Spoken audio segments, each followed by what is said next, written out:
ایک اور روایت میں آتا ہے رسول اللہ صلی اللہ علیہ وسلم نے فرمایا جو شخص مجھ پر درود پڑھے تو جب تک وہ مجھ پہ درود پڑھتا ہے فرشتے اس کے لیے دعا کرتے رہتے ہیں.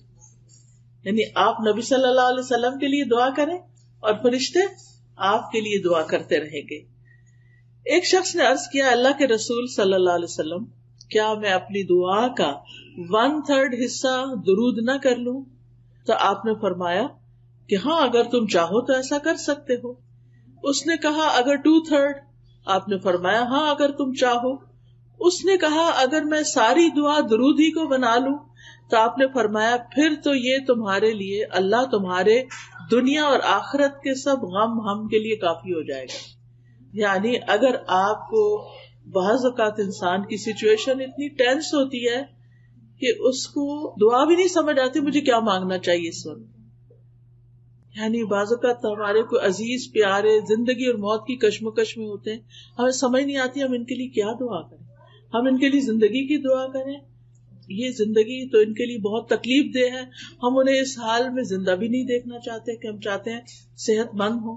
اور اگر صحت کی دعا کرتے ہیں تو ڈاکٹرز کہتے ہیں کہ یہ ساری زندگی پیرالائزڈ رہیں گے, یہ اپنے منہ سے کھا نہیں سکیں گے, اپنے منہ سے پی نہیں سکیں گے. کچھ سمجھ ہی نہیں آتی کہ پھر کیا مانگے اور کیا نہ مانگے.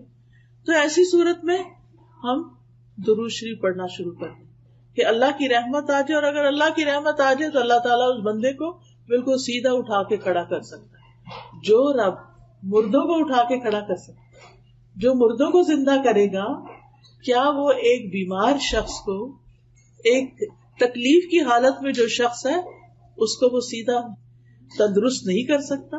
بالکل کر سکتا ہے. اللہ تعالیٰ کے لیے تو کچھ بھی مشکل نہیں. تو اس لیے ہمیں اپنی زندگی میں درود کی کثرت کر دینی چاہیے.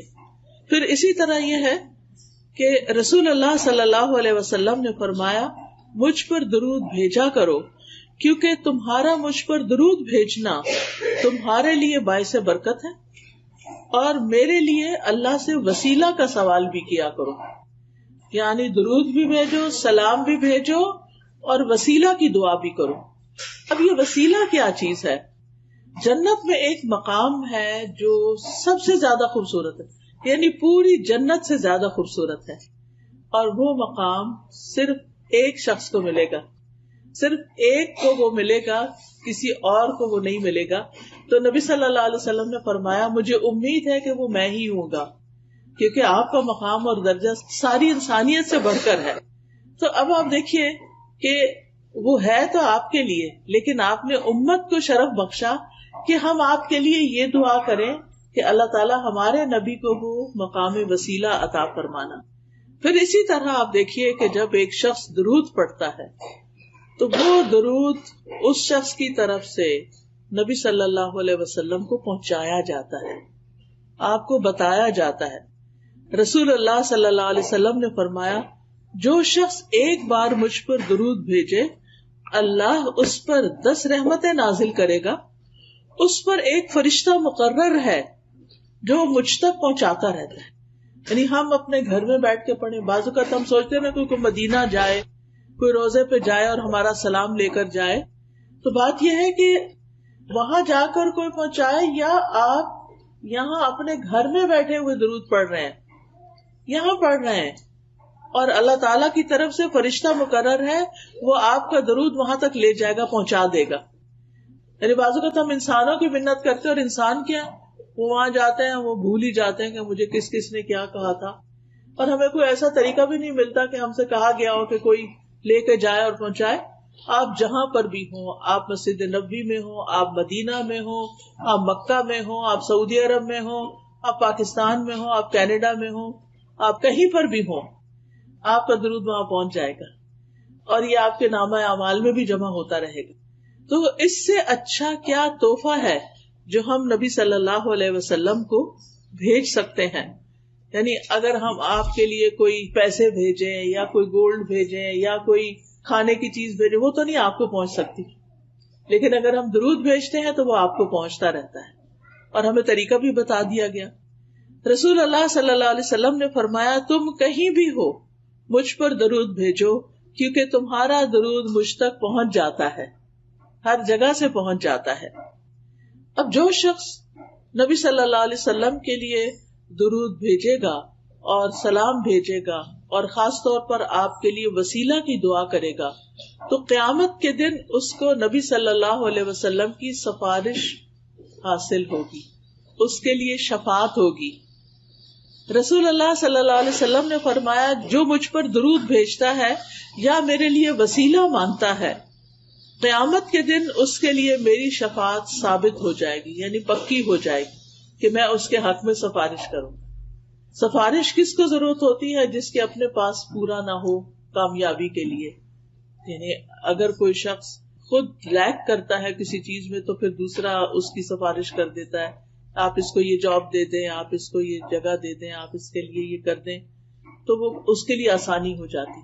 تو اسی طرح جو شخص جنت میں جانے کے لیے اس کو ایک نیکی کم ہے یا تھوڑی سی ضرورت ہے تو پھر وہ نبی صلی اللہ علیہ وسلم اس کے حق میں سفارش کریں گے کہ اس کو جنت دے دی جائے کیونکہ اس نے مجھ پر درود بھیجا تھا.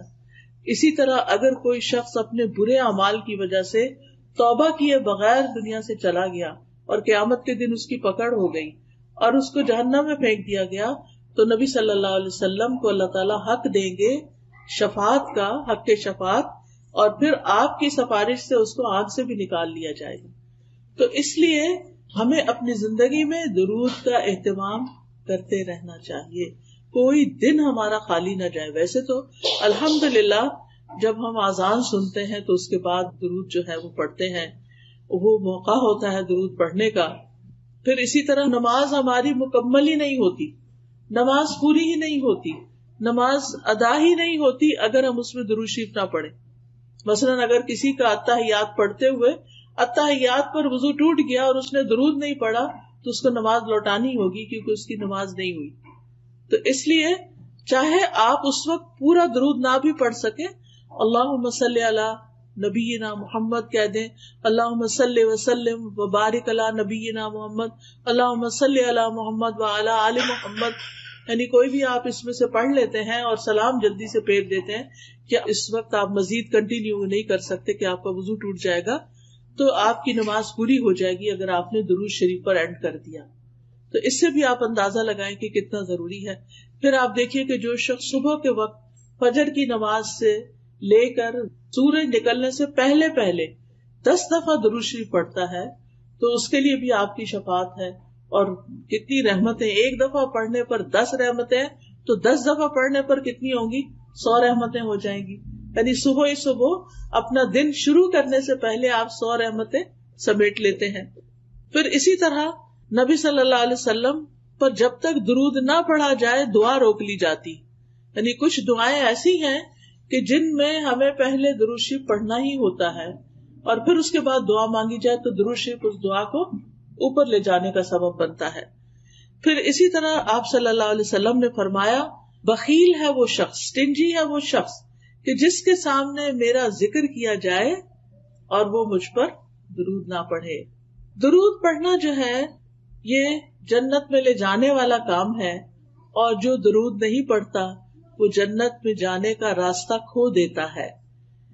حضرت حسین بن علی رضی اللہ عنہ امام حسین سے مروی ہے کہ رسول اللہ صلی اللہ علیہ وسلم نے فرمایا جس کے پاس میرا ذکر کیا گیا یعنی میرا نام لیا گیا اور وہ مجھ پر درود پڑھنا بھول گیا، اس نے پڑھا ہی نہیں، صلی اللہ علیہ وسلم نہیں کہا. ہونا تو یہ چاہیے نا، جب بھی آپ کا نام لیا جائے تو دل ہی دل میں یا ہلکی سی آواز سے صلی اللہ علیہ وسلم پڑھ لیا جائے. اور جو نہیں پڑھتا اسے دھیان سے نہ سنا اور نہ پڑھا وہ جنت کے راستے سے بھٹک گیا. یعنی جو راستہ جنت کی طرف لے جانے والا تھا اس نے وہ چھوڑ دیا، وہ کہیں اور ہی چل پڑا. یعنی اس سے بھی اس کی امپورٹنس کا پتہ چلتا ہے.